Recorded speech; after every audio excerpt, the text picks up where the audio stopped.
Tonight on Video Game Movie Anatomy, we're covering another Uwe Boll classic, In the Name of the King, a dungeon siege tale starring Jason Statham. Was it as good as the critics said? We're going to talk about it right now. Welcome to Popcorn Talk, featuring movie discussion, news, and interviews. Popcorn Talk. We talk movies. And now, here's Popcorn Talk's Video Game Movie Anatomy. Spoiler alert! No, it was not as good as the critics said, and the critics did not say it was very good. Welcome to another episode of Video Game Movie Anatomy right here on the Popcorn Talk Network. I am one of your hosts, the internet's Mark B. Donica. You can find me on Twitter at Mark B. Donica. We are down one P to the D's, which you can follow on Twitter at P to the D's. He is out on assignment, but joining me today is the other member of the wondrous VGMA team, and that's Stacey Shuttleworth. And I have this epic music kind of signing me in today. I've heard better stuff from the Ren Fair. Is this a South Park song? This was the credits song, Steven. This sounds like something out of the South Park game. Oh no, it's majestic and wonderful, only fit for a movie. I swear I heard Lemmy Winks. You would think that. I'm Stacey Shuttleworth. You can find me on Twitter as Stacey Shuttles, or you can find me on Twitter and all over the web at Nerds Doing Stuff. Where you are a nerd doing stuff. I am a nerd doing stuff. Excellent, correct.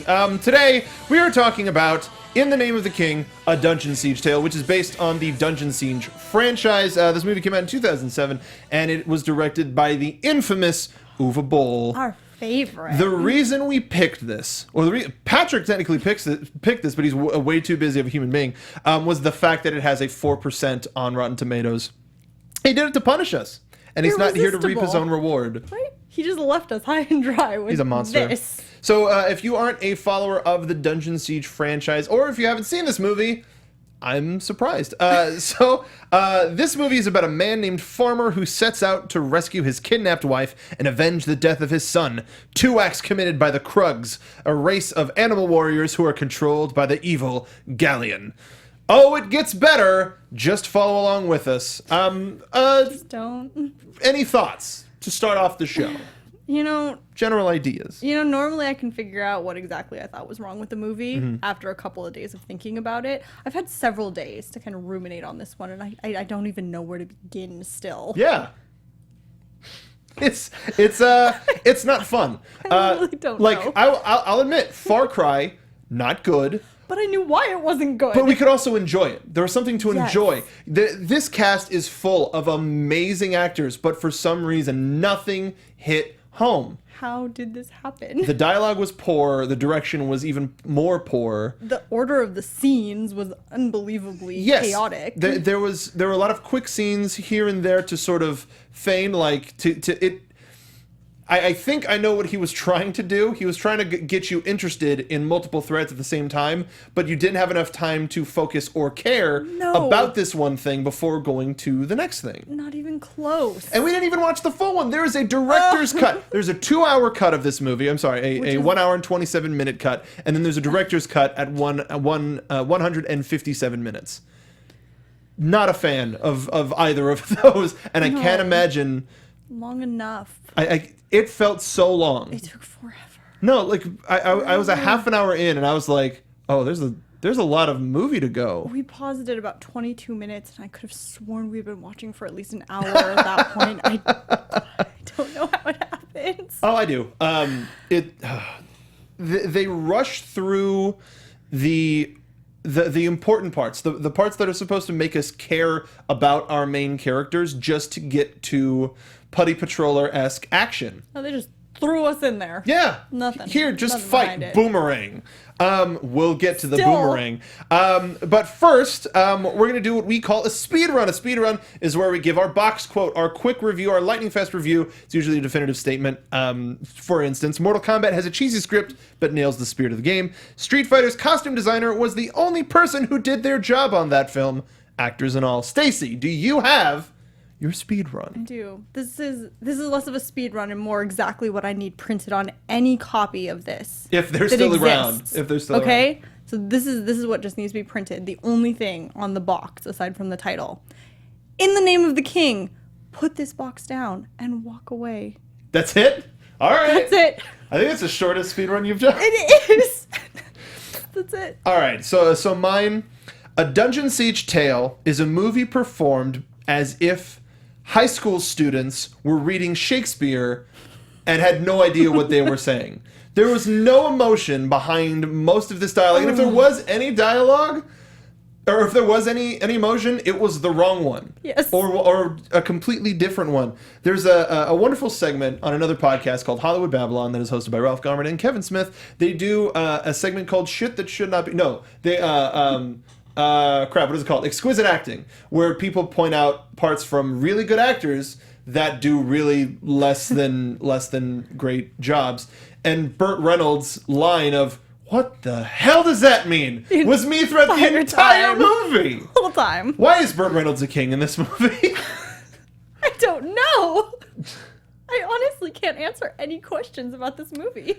Well, maybe you can share with the folks at home part of your list of your controller toss moments. That's another game that we do. It's that moment when you're watching the film and you silently have "You've got to be kidding me," and you wing your controller across the room like you do. I know you do. So let's go back and forth because I got a bunch. I'll start with one of the earliest ones. Go ahead. Why not go chronologically here? When we realized that Farmer's name was indeed Farmer. Farmer. Just why do they call Farmer. him? Why do they call him Farmer? Doesn't he have a name? Your father believes that you should be called what you are, or you are what you become, or you become like. I am Farmer, so therefore. That's dumb. Oh my God, so we find out that Ron Perlman's character Norik, who I thought when it was first said was Norg, and then if people with better diction said that his name was Norik, if he's supposed to be an agent of the king, supposed to watch over his son, give him a name. It's like no, don't, not Farmer. Do something else. Say something else. Any like, yeah, you can call him Farmer. That's fine. If he wants to be Farmer, he can be Farmer. They could have called him Bad Actor. No, Statham. All of these actors did what they could with what they were given. They did, for the most part. Except for Ray Liotta. He was genuinely terrible. That was a whole other story. Everybody was like trying to be like, even though Burt Reynolds didn't put on an accent, he still tried to seem regal and large and kingly. But whereas Ray Liotta was like, "I got magic, how about that? Hey!" Oh. It was really bad. Awful. So mine was the very first fight with the Krugs. All that right. was just, it was a Power Rangers fight. It was yeah. It was like they should have been and just throwing them over, hitting them with a boomerang. The boomerang. The boomerang. Even Sokka in the last Airbender movie has better boomerang skills and They made a Last Airbender movie? I'm sorry for you to find out this way. They didn't. They didn't make one of those. They would never. My God, she's blocked it out. But yeah, absolutely terrible. Another part when they're zipline for no reason. That one is on mine. So, I love that one. So Statham barely makes it across because he doesn't have a lot of weight. First off, they zipline across. He gets stuck in the middle and then just kind of like pushes himself across. That made sense. He was light enough to do that. It worked. But with a man as heavy as Ron Perlman's character, again, Norik, it seemed like, he's got enough weight to carry him all the way down. No. True. He stops and ends up going back up, breaking gravity, knocking into the other character whose name I already forget, but his stepbrother or his his wife's the other brother. Farmer dude. Yeah. Knock into each other and fall to their death, but they're alive. Oh, but they're fine. There was a rotten Stacey. I don't think we were watching the same movie. No, I know. That river was maybe an inch or two deep. Very rocky and had large rocks. They fell about 4 or 5 stories. A day's journey, a day's delay, as they said in the movie, to get down to the bottom of that ravine and back up. Yeah, so they fell for essentially they fell for a day and didn't die. And apparently Statham Farmer went down that ravine in 2 seconds flat. Instantly. Just down at the bottom. I mean, he must have moved magically. I think there was shadow travel in that one too. They shadow travel in the movie. Why not him too? I guess. I suppose so. Don't Ray Liotta. All of Ray Liotta. The whole thing. All of a sudden, ninjas in the big battle, the big Why ninjas? middle of the road battle. Even though it was the large army battle, but it was in the middle of the movie. All of a sudden, ninjas show up. I didn't know on what side they were showing up on, but they just flipped down and were ready. Didn't see them again for 5 minutes. First off, they start out in the trees as archers, which would, I mean, if you have to have these weird ninja tree archers, at least that makes sense. You know, you have someone firing from a distance from the back, and then all of a sudden they jump down on the ground and jump into the fray, and it's like, what? Hold on. Perfect. What? This doesn't make any tactical sense. It's exactly what we needed. I that whole battle. Do you have another one? Well, it was kind of the moment that I realized that Farmer was, of course, the king's son, even though we had literally no indication that the king had a long-lost son or had lost a son. Yeah, they never told us anything. There was nothing, and then all of a sudden, oh, yes, he's important to him, and I go, oh, God, he's his son. But he doesn't know it yet. Except, why would he be? Why not? He's a farmer. It's like, named of course Farmer. That's what they're doing. Of course it is. Makes all of the bloody sense. Totally. Yeah. Did I have another one? One that was not even a story one, but there were a couple times in the movie where they used slow-mo, and it was really bad, like choppy frame bad. It was weird. It just beyond unfortunate. Yeah. Oh, they did the anime sword thing at the end. With Farmer versus Galleon. Yeah. Farmer. This is how important the names were in the movie. Oh, they barely told them to. You had to search and listen real hard to figure out who everyone was. I don't think they said Mariella's name until 3/4 through the movie. I think they maybe said it once or twice, and she opened the movie. At the end. Yeah, that was it. Oh, that's our main character. No, it's not.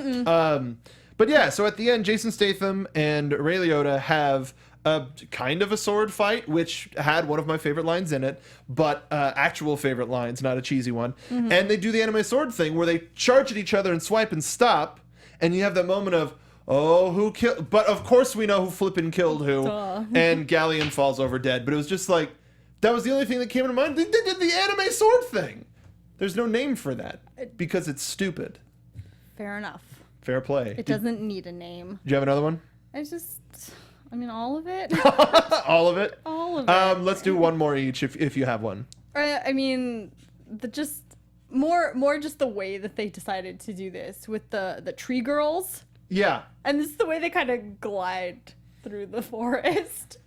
It was really... like they're on giant cranes of some sort. It was almost like they were trying to go for majestic and they just missed the mark so fully. They missed several marks. Oh, I think they didn't hit a single mark in the movie. There's one mark I think that they hit. Okay. And that was it. So this whole movie is about Farmer losing his son and his wife. Robbie in chat will get to the chicken. That comes around at favorite lines. But Jason Statham is trying to get revenge on Galleon, who he doesn't know who he looks like or what he is. He just keeps seeing these horsemen and these Krugs around. Well, he doesn't even necessarily know that there's a person behind the Krug. Yeah. Ever. Yeah. Just somebody who says, you've killed me once today, and here we are. Could be another Krug for all he knows. He has no idea. Who's their general? And we don't assume that at all. But so he's trying to avenge his kid. And one of the lead-ups to it is a supposed to be dramatic scene between Solana and Galleon, his wife Solana and Galleon, where he brings up the fact, I sense him in you. Oh, God. Because you're pregnant. Tells her that she's pregnant and has another kid. Awkward pregnancy announcement. Never brought up again. No, they just completely forgot about it. But is it supposed to be... oh, one kid died. Oh, don't worry. We got a new one. And you have an heir to the throne now. Hey. Look at that. Never brought up again. All the loose ends tied up, even though we're not going to address it. Done. Did it. Nailed it. I'm Uwe Boll. Let's make 2 more of these movies. Wonderful. What happened? Okay, let's talk about some of this cast. Jason Statham, of course, plays Farmer. Lily Sobieski as Muriella, the Enchantress, the female... the daughter of our good mage dude. Yeah, And, the next generation of mage as well. Yeah. The next generation of mage. John Rhys-Davies as Merrick, her father. Ron Perlman as Norik, Farmer's friend since he was a child. Claire Forlani as Solana, Farmer's wife. Kristian Loken as Alora, the woods lady, right. nymph, wood nymph.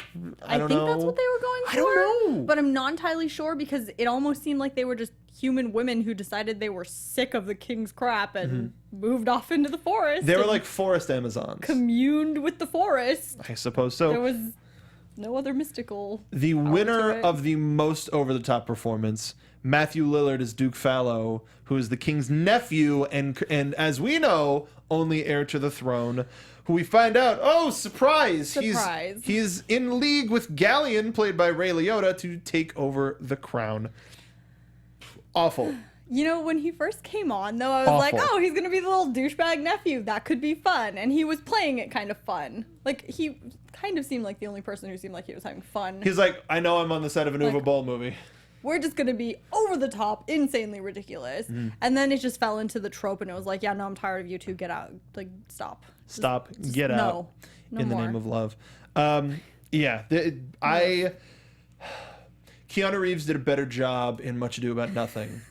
Oh, good Lord. Which is awful. It's I mean, the movie is great, and then he shows up, and you're like, "What is mid '90s Keanu Reeves doing in a Shakespeare movie?" Does he know he's in this movie? With Kenneth Branagh and Denzel Washington, and that movie's got amazing performances in it. Also, And then Keanu there's Reeves is in Keanu it. Brian White as Commander Teresh, who I really liked. I think he should have been the worked. lead of the movie. He could have, he might have been able to carry that. Yeah, I Not with the think same script, but he was the most involved in the all of the storylines with the kingdom because he was kind of training Mariella. He was so dedicated to the king. He acknowledged Duke Fallow as a shitweasel, and knew of Galleon's plot. Like, he was in the Right. center of everything, But and then Farmer shows up. he was just brushed off to the side like he was nothing important. I would have But believed he- him more to be an heir to the king than Farmer. Yeah, you train up this young soldier and keep him close. I think that was another thing that was keeping me He from it would too. Know how to be a freaking leader. Yeah. Unlike Farmer, who's like, I farm. No, you will farm a different type of land. Like And he's like, oh, okay. I understand now. Got I it. will take my place. I can do Thanks, this. Dad. Mike Dopud as General Backler. Will Sanderson as Bastian. Tanya Salt. I don't recognize any of these characters. But Ray No, I'm Liotta as sorry. Galleon and Burt Reynolds as King Conrad. Ray Liotta. This was a payday for him. And that was it. There was zero emotion 90% of the time. And then when there was emotion, you're like, hold on, what? What was the line? It was, you always appear out of nowhere. Oh, well, sometimes I appear out of somewhere. It's like, no, I always appear out of somewhere. Thanks. Can we get another take of that? No, it was good. No, I let's like just that let's one. just keep running the scene. That was a good one. You got it, Ray. I think Uwe Boll was just excited that I'm getting all of these actors. Maybe people are starting to take me seriously. How much money do you have? does he know? This was a $60 million movie. One of the Krug's costume cost like $10,000 alone. I don't believe that. They use the same helmet for everything. That is what I have read. I Okay. have not rigorously fact checked it, to be honest, but So with $60 million, maybe. you wasted it all on costumes. Damn it. The plot of this movie, what can arguably be called the plot, is Farmer is off to avenge his son, find his wife who has been captured by the By the way, it's a Krug. big old spoiler for like the first half hour of the movie. What? His son and wife, like the thing. Oh with the my son God, and wife. the Like, entire they just time. tell you right off the bat, his son comes in. He's this optimistic little kid, and you're like, yeah, you're gonna be dead in 10 minutes, but cool. I'm so happy we're a happy family, Papa. Bye. Oh, I'm sorry. Let me put this projector down to totally show every. This is my character dead. Tell me it Would was have a. just been wearing a sign the Kill me. entire time. This is my son. Swift, painful death. Yep. Would have been a lot easier. God dang it. They didn't even need an actor. They just could have carried around the sign the whole time. Like, it doesn't matter who this is because he's dead 10 They minutes. could have saved money by making it like a baby and just had it be a doll, and then they wouldn't have had to pay an actor. Exactly. That's so bizarre. I mean, That's they had so weird options. to me. So trying to find the whole reason, but just trying to find his wife. The king's army is looking for soldiers. They bring that up a couple times. They even say, in the name of the king, you should join the army. And he says, no, I don't wanna. I'm not into that sort of thing. So in the name of the king, we could probably just drop that, but I don't know if there's a dungeon seat. It's not. There's no dungeon. Well, I guess they don't know. No. Technically, the final bit is sieging a dungeon. Technically, but I mean, you're pushing it with that's that. You are really reaching. So there's these warriors called the Krugs. The breakdown says that they're animal warriors. I didn't get that. No. They're just putty patrollers that are brown mud instead of gray mud. If you're a Power Rangers fan, and they're all controlled by Galleon from his magic laptop, essentially. Mystical cloud fog. He's in a VR room. Yeah. He's controlling them via VR. Hanging out in his little... What did you think of those effects? And so the real world view of that effect and the in-movie thing of here's a guy who just controls an entire army. What did you think of as far those as together? his like shadowy realm in which he was operating out of? I think it was cheesy. It's just awful. And him just I'm not sure they even tried. And it was like this ring of fog and then all clear and him just standing there in the middle. I can honestly believe, because I didn't find anything about it in production, that Ray Liotta signed on and said, "You have me for 4 days. Just get it done." Everything that he did was indoors and in a castle. So all they need to do is build an extensive set where on 2 floors, it was the final scene, the magic sword fight between him and Merrick, and then Mariela's bedroom. I guess Mariela's bedroom too. But either way, those are all all an interior scene. Yeah, all indoor sets. Absolutely. Didn't have to fly him out to Canada. He probably shot all of his stuff in Germany in a week, and it felt like it. Yeah, it did. Absolute monster. Oh. Yeah, not a fan. But yeah, I guess our boy farmer ends up learning more about himself, and he only seems to start to care when he finds out that he's the king's son. And then suddenly he has like this fire. Like, oh, okay. Well, I should do this thing. I'll then. fight with you. Like, whatever, throw your boomerang, big boy. And the boomerang. The boomerang. They never give a reason as to why he uses a boomerang. It's just there. He just has it. I mean, he's got his little holster. It's like it's a part of him, but we don't know why. And it doesn't make sense. No one else fights with the boomerang, not even the ninjas or like the tree nymphs. If anyone else fought with a boomerang, then maybe. But it's not like a thing. No. It's just like his thing.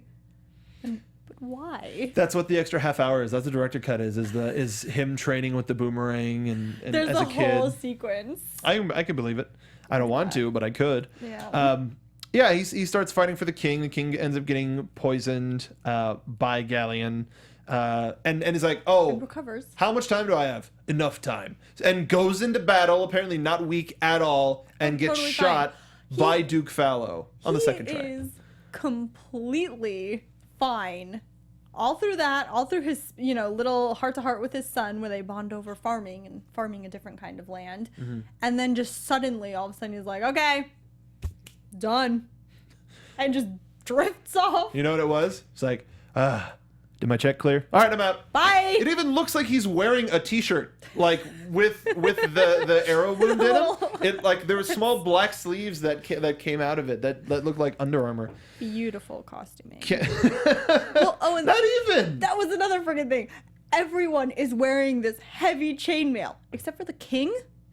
You want me to believe? Like they all have chainmail shirts, every single one of them, as they're battling. Even Duke Fallow for some reason.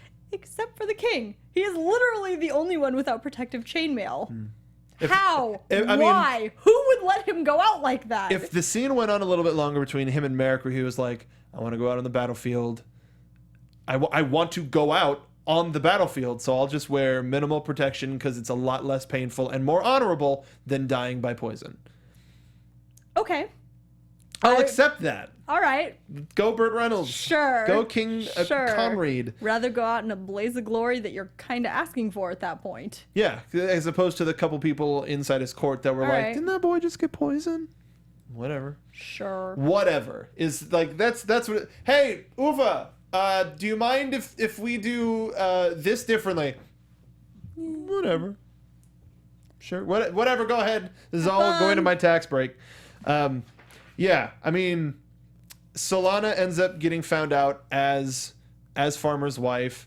Gallian has this weird obsession with it. Like, there's something about that man. Like, even that was more... I'm sorry, hold on. Let me do the actual Ray Liotta. Tell me what you know about a man named Farmer. Spot on. Thank you. But even if he went, like, comically, like, mustache twirly, like, Farmer, here we are! Like, it would have been something. Some reaction, but it's just like, And those piercing blue eyes, those beautiful blue eyes. I couldn't believe that he could do anything bad. God, this was a bad performance. It was so bad. Usually when movies are bad, we can have fun at their expense. Again, going back to Far Cry, that was a bad movie, but there were things that we could poke at. At least there were things to enjoy. This was just that we shouldn't have enjoyed. bad. But this one was just bad. Purely bad. This really didn't have any... The cultural impact of this movie is everybody went, oh, this... Like, I remember when this movie was coming out. This was 2007, so this was around where Uwe Boll... Like, people were ready to give him a chance because he kept... As a video game community, because they're like... because he kind of stuck to the basics of the plot of Dungeon Siege for this, and for Far Cry, and for the other ones that we haven't done yet, but damn it, we're going to do them, because we love you! But, yeah, so he relatively stuck to the plot of a Dungeon Siege, and so people saw the cast of this movie, and they're like, oh, if they're doing it... There's got to be something there! And yet, we got 2 direct-to-DVD ones... which, again, we're going to do at some point. I didn't know that there were 2 sequels until we looked this up. They just took the Dungeon Siege name off of it. Dolph... No. Still, well, they took it out of the title. Yeah. But it's still in the name of the king, Dungeon Siege. So it's in the name of the king, too. Like, the Dungeon Siege people were smart enough to go, please leave us out of this, please. No more. Dolph Lundgren, traveling back in time? No, thank you. I don't know. I'm willing to give that one a shot.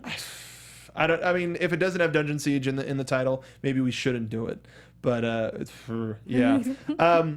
So this production had a $60 million budget, as we mentioned, and this was Uwe Boll's most expensive film production to date. But he also said that this was the last time he was going to do something at this high of a budget. Get out. As we mentioned before, there are 2 versions of this movie. The short run is 2 hours. The director's cut is 156 minutes. Excuse me. So much more to look forward to. I can't believe it. I don't want it. I don't want it. And this movie, really the only other thing that I have on this movie is that it was shot in Germany and Canada. Big surprise. Yeah, too many production companies to sort of bury money into. Not shady at all. I really don't want to talk about this movie anymore, so let's get to the fun parts. But let's talk about some critical first. Yeah, just it wasn't enjoyable. Like if there was something, there were a few things that we could poke fun at, but we can't. It was just bad. So bad. It was bad, not good bad. Exactly. And it's very rare that something is just straight up awful. Like, The Room is a terrible movie, but it's celebrated for how terrible it is. This is just a bad movie. Bad. This is the bad that you don't ever want to put anyone through for any reason. It takes a lot for someone these days to make a legitimate bad movie. And here we are. Here we are. My God, almost 10 years later. We're celebrating the 9th anniversary of A Dungeon Siege Tale. Congrats. Yay. And he's still making movies. Why? So the $60 million budget, it made $4.7 million domestically. That's actually kind of miraculous. That it made anything? Yeah. It made, well, $10 at our local theater, because that wasn't me though. So 4.7 domestic, 8.3 foreign, giving it a total of $13 million out of a $16 million budget. I wonder why he decided not to make big budget movies anymore. Maybe because you don't make your money back to put into taxes. Not going to go into that theory because that's weird. IMDb has this rated at a 3.8 out of 10. Rotten Tomatoes, 4% from critics. And the audience gives it a 22. It's double digits. How? What more can we say?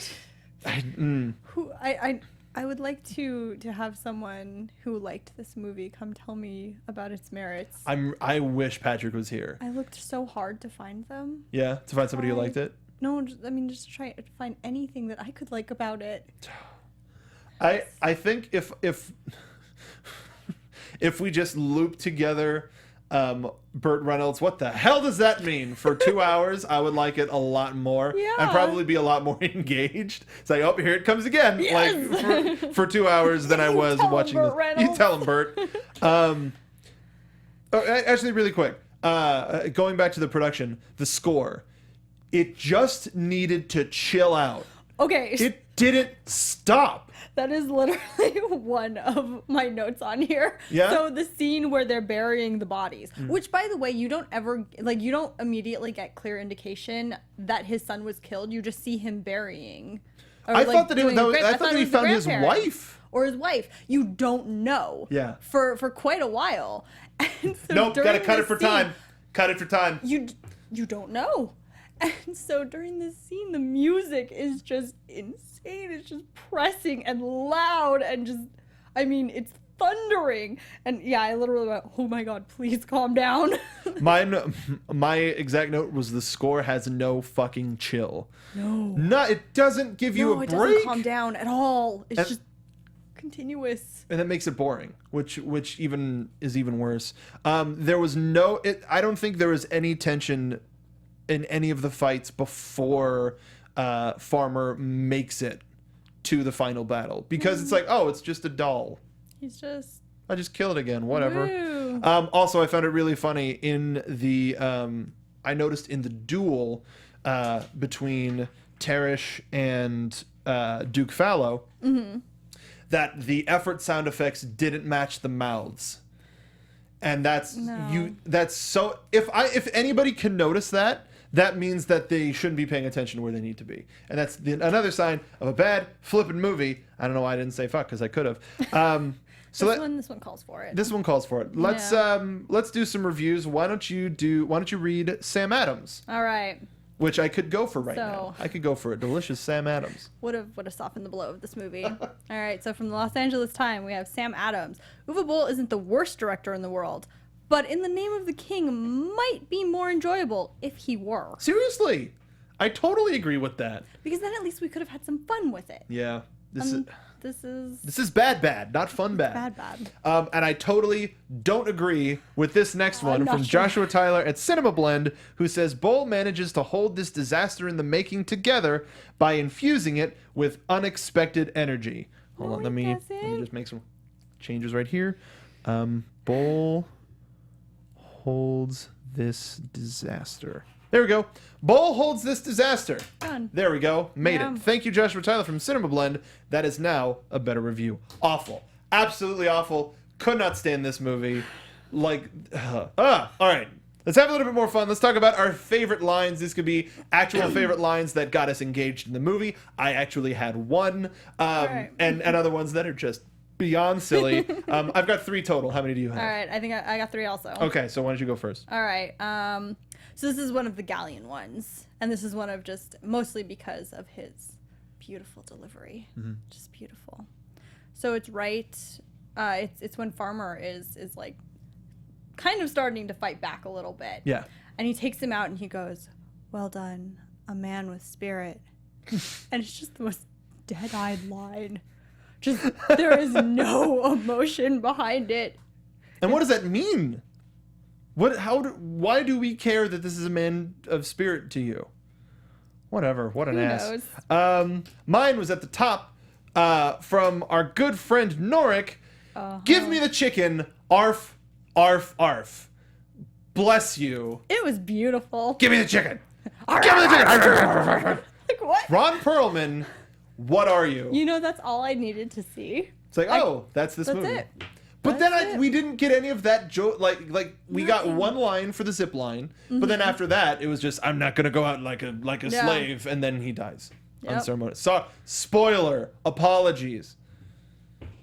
Kill me. Sorry. Spoil everything so no one feels inclined to watch this. Oh, that's. Just spoil it all. That's. We essentially did. have. Yeah. Like there were some where we're like, you gotta watch this with friends, make a night out of it, and this we're like, don't do it. Don't do it. Don't do it. What's another one of your favorite lines? Okay, so it's an exchange between Solana and Galleon, and so she discovers that he can be wounded, and she goes, "If you can bleed, you can die." And he goes, "Perhaps I can, then kind of turns away. But I won't. I have too much work to do. See, that could have been a cool, epic line if it was delivered well. It could have been. Or it could have been a really cheesy line. Which could have still been fun. It just falls flat. Oh, it's so bad. Perhaps I could, but I've got too much work to do. Yeah! No. Right? Like, yeah! Great villain, let's go. And then he, like, kills her. Like, but I've got Right. too much to do. Now you're dead. Oh, he's a psychopath. Awesome. Great, go all or nothing. Again, at the top of the movie, one of our first indicators of the dialogue in this movie between Farmer and Solana. Tell me something nice. Tell me how you love me. To which Farmer responds, you know. You're not Han Solo. You know. You're not. That's terrible. What are you doing? Just What are tell you your wife doing? you love it. Like, I don't care how, like, just say something nice. Don't be a Right? D-bag about it. She just wants to hear one nice thing. If she is literally begging you for one nice thing, I mean, how long has that been going on? Worst. From this line, I didn't believe how much he wanted her back because it made me think, oh, well, He does not she's care. dead. Got to get back to farming and mastering my boomerang. Yep. And this line did not help in the very least. No. Awful. What's your last favorite line? All right, so we got Farmer. Two Galleon, of course. Apparently all of my favorite lines revolve around him on my favorite lines. The best actor in the whole show. When, their big showdown and it's, you gonna fight or talk me to death? Awful. Awful. Beyond awful. Man. Whereas, my actual favorite line from Galleon.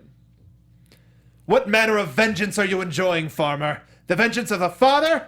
The vengeance of a husband? Or the vengeance of a king? To which Solana, grabbing a sword, says, you forget the vengeance of a mother, and stabs him. And it's just like, yeah! That was one of the yes! That was the cool, but holding him back with, like, books. How cool can you be? Oh, you're holding me back with books, nerd. Like, no, I'm a sorcerer.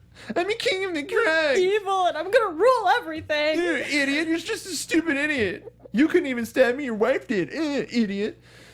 Oh, God. But yeah, no, I like that was the only time where he showed some sort of emotion. A little something. Some something. fire, some energy, some spirit, if you will.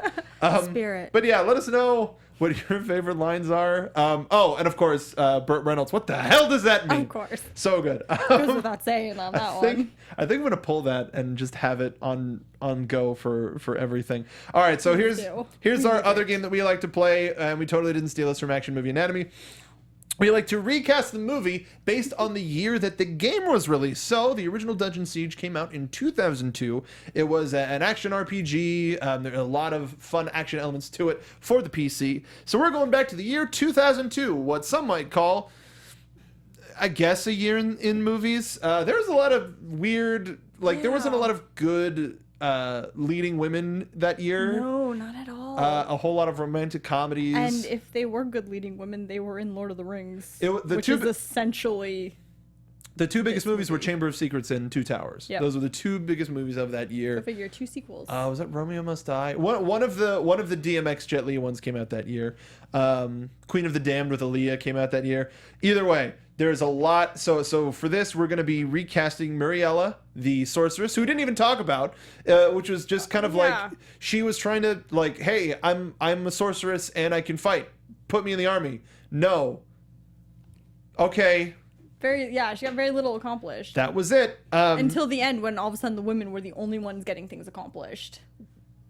Which is great. Right, just not in this movie. And they didn't make it mean anything. No. It just happened. Most of this movie just happened. Yep. Just really Kinda unfortunate. rolled along. You could have done something to be like, oh, female empowerment, men are stupid. No. They're still there to tell you no. For the tree girls who just make snarky comments about how helpless men are. Hey, we're going to help you now. Where'd they go? Oh yeah, that whole thing. Get out of our forest. We hate you. You ruin everything. Well, we're just going through. Okay, fine, go. All right, fine. But don't come back. Oh, P.S. We're lost. Oh, men are stupid. We'll show you the way. What? Shouldn't it be, okay, fine, you're going to get lost and starve to death in here. Good. Less men. Woo. More food for the trees. Your dead bodies will... Awful. That made no sense. So we're gonna be casting Mariella, Duke Fallow, Galleon, Solana, and Farmer. Let's start from the bottom at Muriella because we talked so much about her. She's a young, sort of, very forward thinker, strong warrior. Yes, with a lot of nonsensical kind of character motivations, but and hopelessly in love with Galleon, with our evil mage who taints her magic. Whatever, Okay, man. sure. So who do you have for Muriella?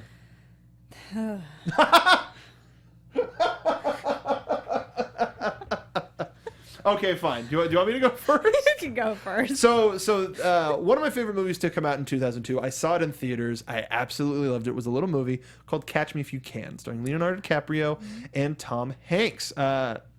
Somebody who was just kind of first appearing in that movie. It wasn't her first movie appearance by the least bit, but it kind of got her to be paid more attention to. Amy Adams. I thought about her, and I Really? wasn't sure. Yeah, I think she's so little, and Muriella seems kind of more of like a presence. I don't know. I can see that. But I guess she is kind of But tiny. But I think Amy Adams would do a good job with the role. I agree. I think her presence could fill the armor in a way that her stature couldn't. Right. And she could probably do a lot better with the role. Yeah. How about you? Well, I mean, on that vein, so it was Amy Adams, and the other actress I kind of considered was Natalie Portman. Well, I mean, Star Wars was at this time. I think episode 2 came out. That came out. Okay. She She wouldn't. kind of had that forward spirit. She wouldn't be able to get away though. No. But I think she would do well in this too. Yeah. I can see that. I like both of these. Yeah. Let us know what you think in the comments down below. Duke Fallow. I decided to go really silly with it. All right. I figured, hey, you know what's big this year? Jackass is big is here in a big way. We got Jackass the movie, which did amazing at the box office, did huge at the box office. So why don't we get one of those nice boys in there? Why don't we get Mr. Bam Margera? Yeah, that's perfect. To play Duke Fallow. Like, at least it's like you give him this crap to play with, and he'll just be like, "This is the stupidest thing ever," and just go for it. Take it. Yeah. Take it beyond. That's good. As Lillard, who was trying to be serious about it, just no, throw it out the window. You're a shit weasel. Go for it. Go for it. Yeah. I considered as someone who could have fun with it, but still actually might maybe make him into less of a horrible trope that gets thrown around, like Ian McGregor. Oh, okay. Kind of, because he was doing Star serious Wars. roles. He was doing, that's right. We got he was two doing Star Wars kids. Too. Go figure. But he also did kind of the more like on the edge, a couple of films like Fringy that. stuff, yeah. Yeah, so he might be able to bring something to that. I like that. He could make it a little bit more of a serious Shakespearean-esque role. He could bring a little bit more presence to it than just being, right. My uncle, I need him to die. Brr. Yeah. Which was awful. Let's go to Galleon, our evil wizard. I went two ways with it, so Okay. I've got two people. How do you have one or two? I've got two. Okay. Are they both serious? For the most part. Okay, go ahead. Why don't you go ahead and start first? Okay, so kind of just well, he could do it. Mel Gibson would be. Oh my god. Because I mean, he's in that at this time. He's in that sort of transitionary period to a little bit older. People at that time saw him as a villain in real life, so there's just a general disdain for him. Yeah, you know. That's cool. Yeah, I like that. And he could do either an American or an Australian accent if he wants. I don't care. And I don't think they did either. Between both of them. Why not? Some of the actors in this movie did. Why not? Oh God, I like that though. Okay, fine. If we're going serious, Anthony Hopkins. He was still a little spry back here, but could do the same amount of work where you're just standing in a room and waving your hand. So yeah, I think he could add a little bit more weight to it, and just be the exact opposite of Ray Liotta and perform a lot as opposed to perform a little. Right. Who was your other one? Okay, so my other one, he has that kind of serious weight to him, but I also think he could make him into the kind of maniacal villainy type. Kenneth Branagh. Oh, Branagh. That's good. That's good too. Damn it. It's a lot better than my other one, which was Christopher Walken. Oh my god, but I like that. If we're gonna go campy, if we're gonna go silly, Walken. I'm coming from somewhere. Like, I will not do my terrible Christopher Walken impression anymore. But yeah, all of those. I think Kenneth Branagh would be a good choice for that. I just think that he could actually make him into this is realized character. But this was same year as Chamber of Secrets, though, right? Yes. So he was Gilderoy Lockhart. Yeah. Could it? I don't know. He probably couldn't do both at the same time. No, well, but maybe as a result of seeing him as Gilderoy Lockhart, I don't know. Oh, and then push it into... And then put it like, oh, he's the evil. He's an evil king.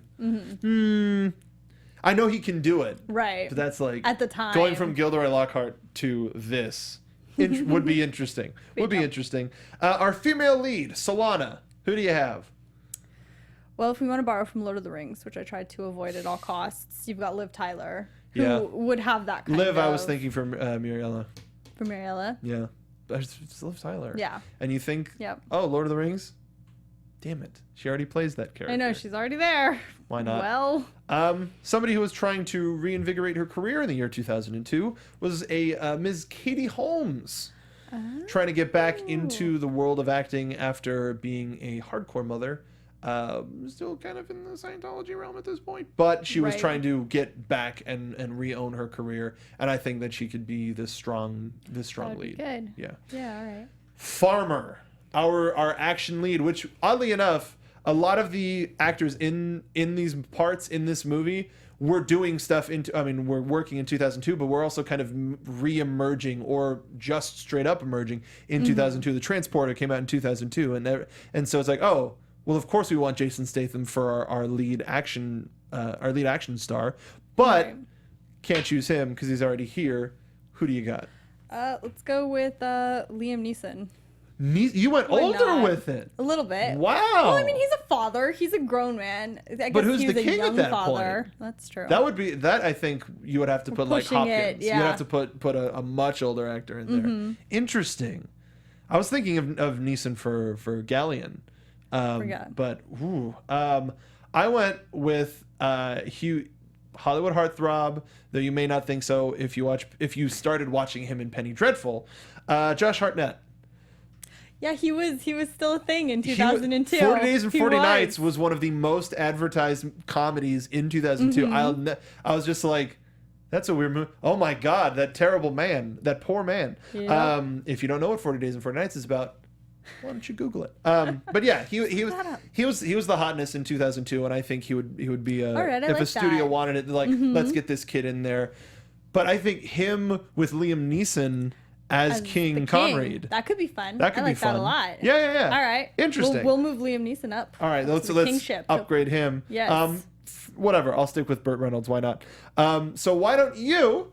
Leave us in the comments down below who you think should play the roles of Farmer, Solana, Galleon, Duke, Fallow, and Muriella. If you have any other ideas, leave them in the comments as well. Or use the hashtag VGMAnatomy to let us know on Twitter. Also, while you're helping us out, you're leaving comments, why don't you go to iTunes? You get us up in the standings, and we'll be eternally grateful. That's what we'll do. But if you leave us a review, we will read it on air. So please go to iTunes, look at Video Game Movie Anatomy, leave us a review, 5 stars if you like us. Remember, the other stars don't work, so it's got to be a 5-star rating, or else we don't get it. We don't see it. Isn't it weird how that works? So strange. Stacey, final thoughts on In the Name of the King, a Dungeon Siege Tale. All right, we'll try to make it a little I guess upbeat at the end. Let's try. I have one positive. Go ahead. That again, the thing with the women that makes me real upset. Her armor, Muriella's armor, was beautiful. Yeah, it was real armor. It was practical female armor. And funnily enough, I had been commissioned by a friend's mother to make that armor for her daughter for Ren Fair. Really? And I had no idea where it was from. No idea. And so we're watching the movie and I'm looking at it and I'm like, that looks really familiar. Is that, like, as soon as she came out with her hair up like that, I was like, I know that armor. Weird. I know what that is. So that was the practical female armor that I have worked on before. Yeah, and it was crazy. And weird that comes back around. What? So, dude. Yeah. So good job on the armor. So that's it. That's all you have to say? There you go. This is one of those movies where you're watching and you're wondering what you're doing with your life. It gives you time to think about what brings you to this point. But I remember that this in our longer intro in Days Gone By, this is our life's goal. To see the exciting, the terrible, or the amazing, the terrible, the amazingly terrible video game movies. And this is one of the ones that, unfortunately, we couldn't have fun with. And I hope that in some future Uwe Boll ones, because I know we've got Alone in the Dark, Blood Rain, like some ones coming up for Halloween that we may dive back into. But we're going to take a break. I'm really sad that we couldn't find something fun in this. That's really the ultimate thing is while we do poo-poo on these movies a lot, we do usually find something to enjoy. And while Street Fighter Legends of Chun-Li is one of the worst movies that I've ever seen, both as a fan of the franchise and as a fan of movies, this was a worse movie. This was way worse. I miss Legend of Chun-Li. At least there was some fun at some parts in that movie. Here, I mean, aside, I have in all caps in my notes, Flaming Krug Trebuchets, which that was fun. That was a fun part. That was it. But it was like Set me 5 on fire seconds. and aiming at the enemy. Yeah, I got 5 seconds of enjoyment out of 2 hours, so it's not a very good trade-off.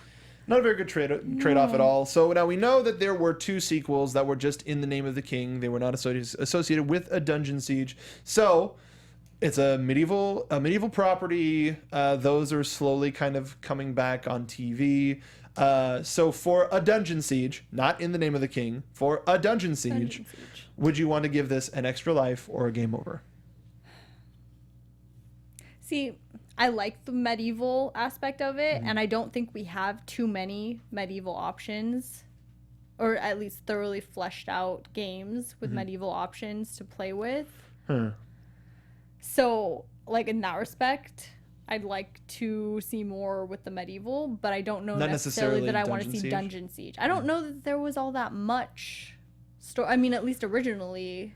In the original one, it was sort of avenge the king, save the king, sort of cut and dry. You get led to it, very simple, which you can flesh out not in this way. No, so ultimately, for Dungeon Siege, I don't think we need movies. Game over. I think so. Yeah, I'll agree with you though with the medieval, but we have a lot of other properties that do a lot more. There are a lot more blockbuster titles. We have the Dragon Age franchise. We have Elder Scrolls, even Legend of Zelda. All the Elder Scrolls. Yeah, Elder Scrolls, Legend of Zelda. There was another one that I don't remember, but Dark Souls. For goodness sake, I may not be a fan of the series, but they've got that world, and it's making a huge splash.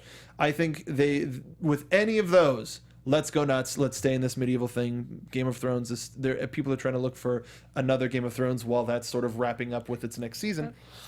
Seasons. Getting to the end. Seasons. So they need. People want something to replace it in a medieval sense. Something that could be huge. So is that necessarily a Dungeon Siege? No. I say game over as well.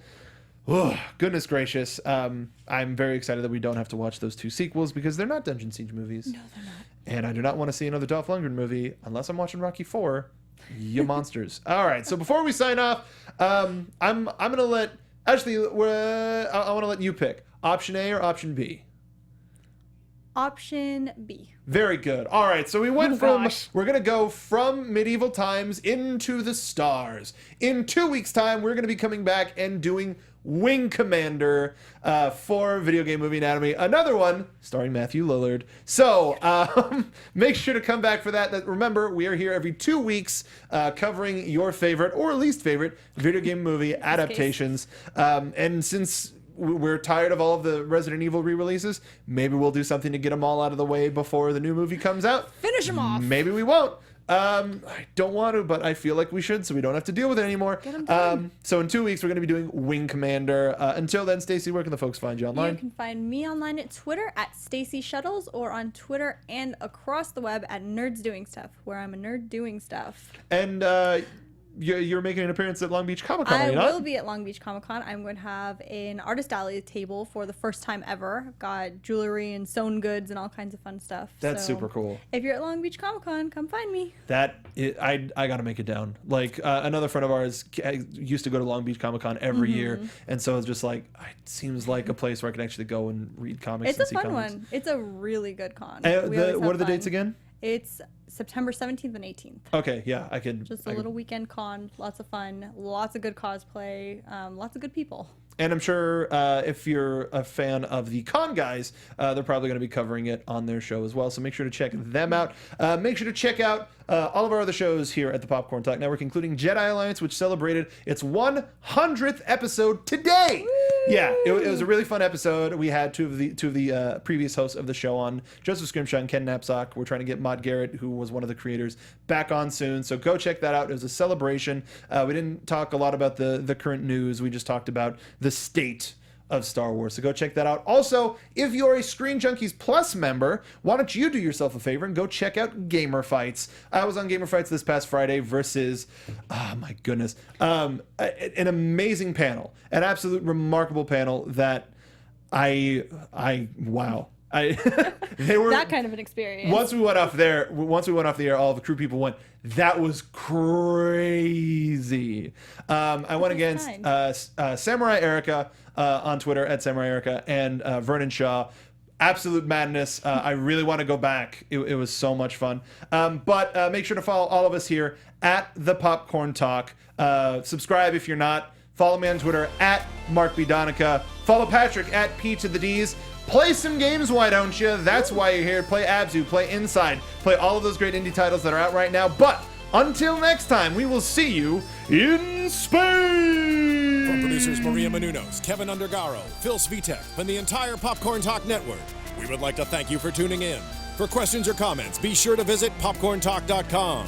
I'm Sir Richard Wentworth, and this has been a presentation of the Popcorn Talk The Network. views expressed herein are those of the hosts only and do not necessarily reflect the views of the Popcorn Talk Network or its owners or principals.